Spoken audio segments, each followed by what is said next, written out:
This is update for October 18, 2022, day 237 of the war and of the date update.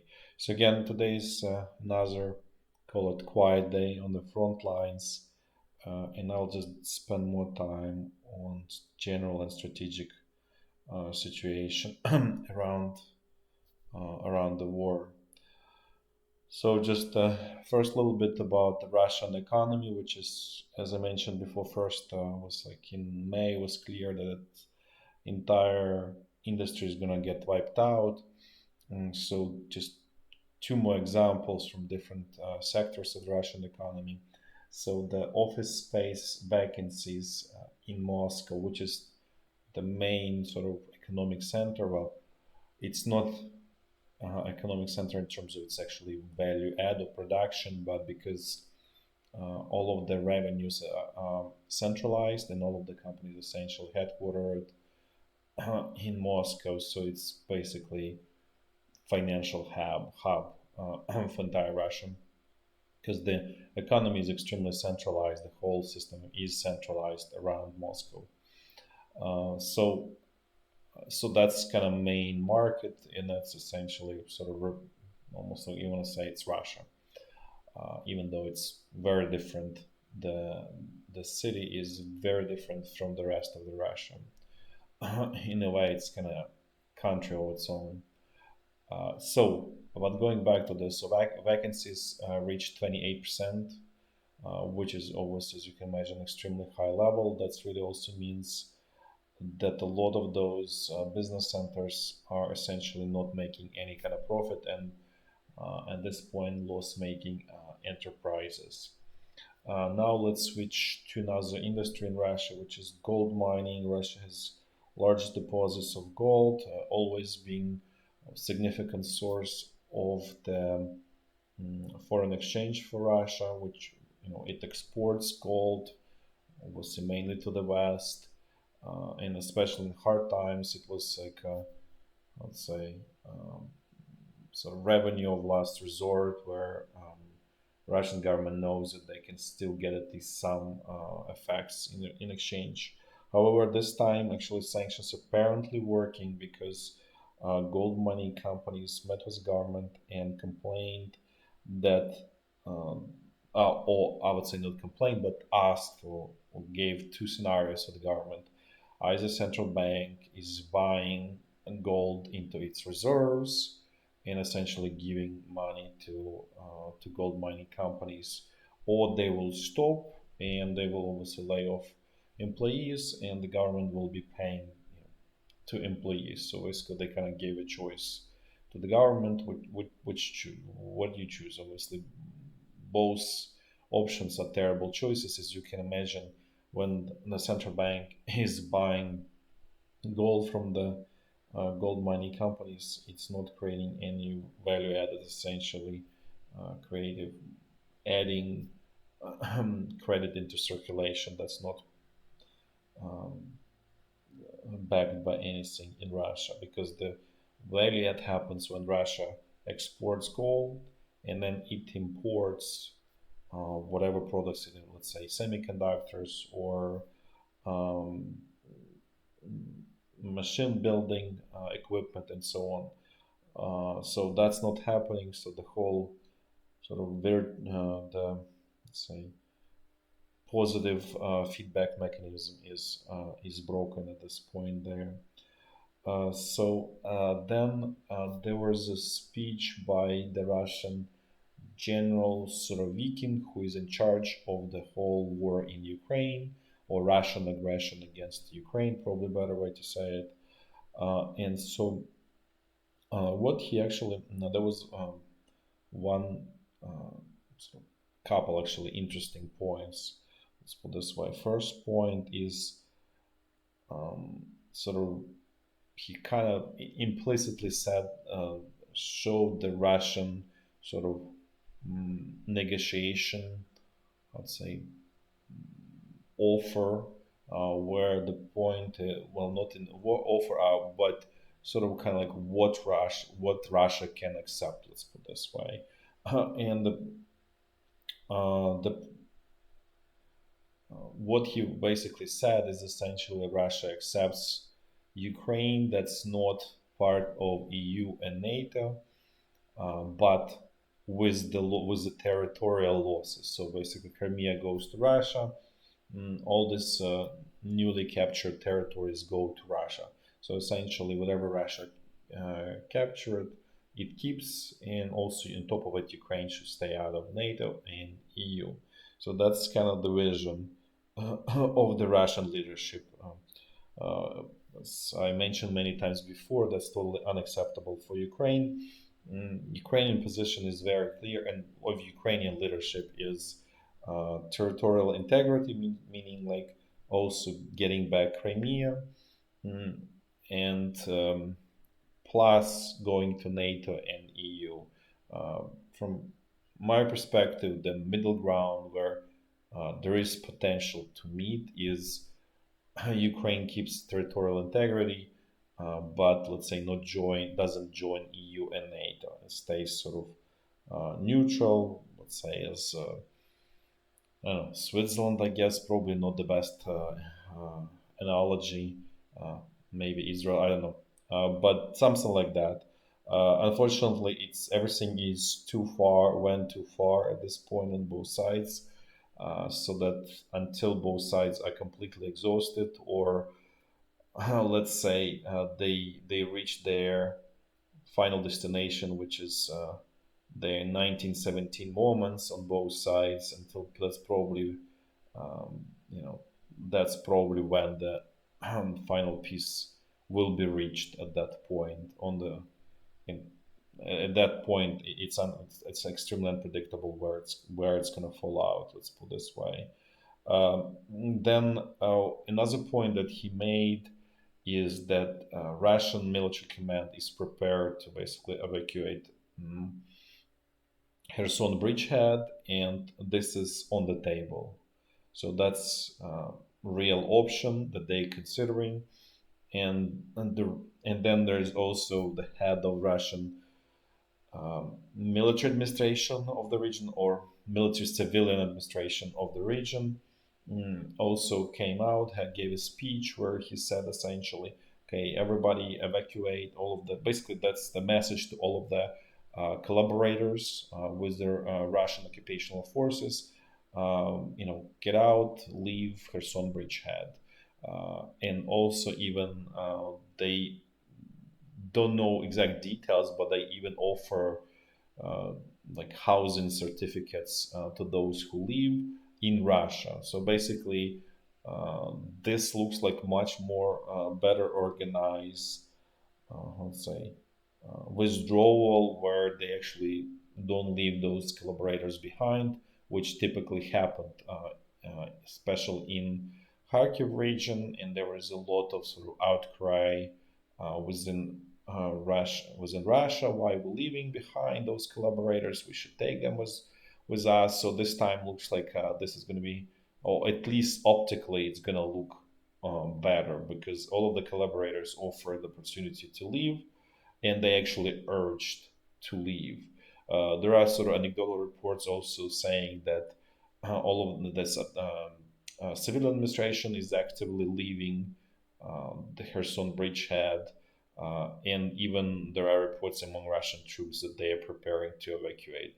So this is definitely is on the table, and as I mentioned before, Russia will lose Kherson bridgehead. It's just a question of time, how quickly, how badly it's going to be. So it looks like it's not going to be as bad for the Russian side, meaning that it's going to be more or less in orderly way and organized. What is going to be probably lost is heavy equipment, not all, but majority. So that's the only big hit probably that's going to happen to the Russian side. Seems like um, in terms of um, soldiers, manpower, they probably will manage to sort of withdraw most of them, except of the rear guard units that will be sort of tasked with preventing quick advances of Ukrainian forces. Another dangerous point, actually, that was mentioned by this head of Russian military slash civilian administration. He said that potentially this dam in Nova Kakhovka is gonna be blown up. Um, Hopefully, it's not gonna happen first of all, because that's gonna be huge problem for everyone. Sort of, it can kill many people. Tens of thousands of people down, because if you can imagine, this whole huge flow of water will go simply down. So it's going to be terrible from all angles. There is no question about it. The if let's say if we think logically about the situation, like, does Ukrainian side want to blow it up?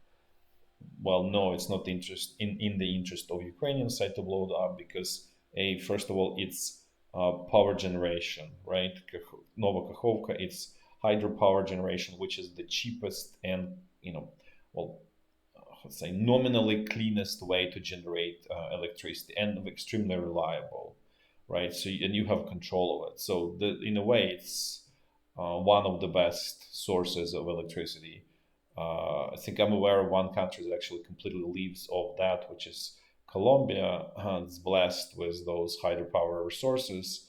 So entire country lives in almost extremely clean way, because there's essentially, I think, no sort of power generation using coal or sort of like relatively dirty sources. Even though actually it's ironic, because Colombia is a large exporter of coal to the world. So, um, so this is kind of like Ukrainian side. So there's no point of sort of blowing it up. Plus, Ukraine doesn't need to sort of get cross the Dnipro River there, because it can then resume attacks here from Zaporizhya front line, right? So there is no point of sort of crossing Dnipro. It's very wide here. It's gonna be suicidal attack, and suicidal to try to establish bridgeheads on the other side of Dnipro River on the eastern side. So, but that's not the problem, because, as I said, the Ukrainian side can attack from this on this Zaporizhia front line, right? So here, and achieve then those goals. So for those reasons, the Ukrainian side probably doesn't want to do it. In terms of the Russian side, uh, I would say there is no interest to do that either, because right now they have nearly perfect protection in terms of all of this amount of water resources. So that creates pretty strong protection for the retreating Russian troops. So they don't need to keep much of their troops on this side, and they can be reassigned elsewhere. Let's say Zaporizhia, to North Luhansk and elsewhere. So obviously the only question is that dam. That's only sort of weak point there, but hopefully it doesn't end up in that situation. Now let's switch a little bit to Ukraine, and so those attacks, they continue at smaller scale, mostly using those Shahid 136 UAVs, which, as I mentioned, are the only reason they are successful is because Ukrainian defenses are extremely weak, or let's say non-existent, essentially. That's the only reason. Otherwise, they pretty primitive tool, but um, you know, but it works. Let's put it this way. So today, Ukrainian president came out and said that about a third of Ukrainian power generation infrastructure has been destroyed, which is actually not true. And the more correct look at the situation is when, as I discussed before, when you look um, together at power generation plus power distribution. So you would say, okay, you know, I'm generating, 10 units of power. What do I get as an end consumer, right? And so, uh, because, and then, so what really is lost is actually probably more than a third. So probably lost, like, rough estimates, 35 to 38%. So you generate 100 units of the power, the end user gets only, like, 62 to 65%. So that's, as you can imagine, a big problem. And the problem is not even that Russian side continues those attacks, right? So they're not over, they continue. So again, as I mentioned before, this if this continues the way it goes, it will lead to collapse of the energy system of Ukraine, and it will lead to creation of the just call it energy islands. So the country will no longer be sort of one united piece, but it's going to split into several islands, and between those islands there will be seas of darkness where there is no electricity. So that's just where it goes if the situation continues the way it continues, essentially. And then going back to this whole destruction of power generation facilities, so actually destruction is more on the power distribution side. As I mentioned before, those substations that use transformers, but basically the electricity that's um, high voltage, you know, high power that comes straight out of the producer. It needs to be kind of like brought down in a steps to lower level and kind of like distributed to end users. So think about this like you have like big tree, you have the trunk, and then the smaller branches. The branches becoming smaller, smaller, smaller until they become like a leaves. That leaves are those sort of end users that have 220 volts in their power plants, right? But the main trunk of the tree is, whatever, the main producer, some nuclear power station, let's put this way. So the destruction is not so much at that trunk; it's more of those branches of the tree. That's where destruction is for the most part. Um, I think that's it for general overall situation. Now let's just quickly walk through the front line. As I said, there's not many changes there. Now we're gonna do it in a clockwise fashion, starting from the very north. Situation along the state border is has somewhat stabilized. The artillery fire has slowed down. I'm not saying it's over. No, there's always sort of tension there, but relatively to the peaks, it's definitely on the lower end. Now let's move quickly to this North Luhansk section of the front line. Uh, so things here are more or less stable. There were some reports that Ukrainian side, Russian reports, would not verify that Ukrainian troops tried to attack this Kuzemivka area, but they were not successful. So again, probably more looking like a probing attack than anything. Still puzzling, you know, the whole situation when Ukrainian troops stopped advancing here. But it's definitely the situation is there's no question that Ukrainian command wants to sort of liberate all of this North Luhansk territories. So there is no question that the push will continue. It's just the question is why stop? Why to stop when Russian military is at the weakest, or was, I would say, probably at this moment. So now it's sort of getting more and more fresh resources to be able to defend the ground. Now let's look at the North Donbass section of the front line. So things here are more or less the same. The only sort of active agent of change is Wagner mercenaries that continue their attacks in all typical areas. This Soledar area, then in Bakhmut they're attacking, and they actually looks like they made a little bit of progress in this area straight south of Bakhmut. Let's actually look at the situation in a little bit more detail. So this is not perfect, not like not exactly 100% correct, but very sort of directionally correct map. Let's put it this way. So this is where they gain some ground. There's no village or anything. So the whole point of what they achieved, they managed to cross this road, which this road, because it's embankment, it always provides good defensive position. and the whole achievement is that they managed to get over it, right? So then continuing advance will be much easier or relatively easier. And as you can see, this creates quite a salient here in the south. There is initial sort of build up of the salient here, even though this has stalled and um, not successful anymore. But as you can see, the situation, I mean, it's definitely not critical, but it's not moving in the right direction, let's put this way. And the only way to address it is to have large offensive, as discussed before, on North Luhansk, which will force, a withdrawal from here, essentially, by Russian troops. Now let's look at central Donbass front line. Since here always like a sort of broken record, attacks out of the Pisky area, Russian troops slowly, snail pace, making some progress in this village called Pervomaysk, which is next to Pisky.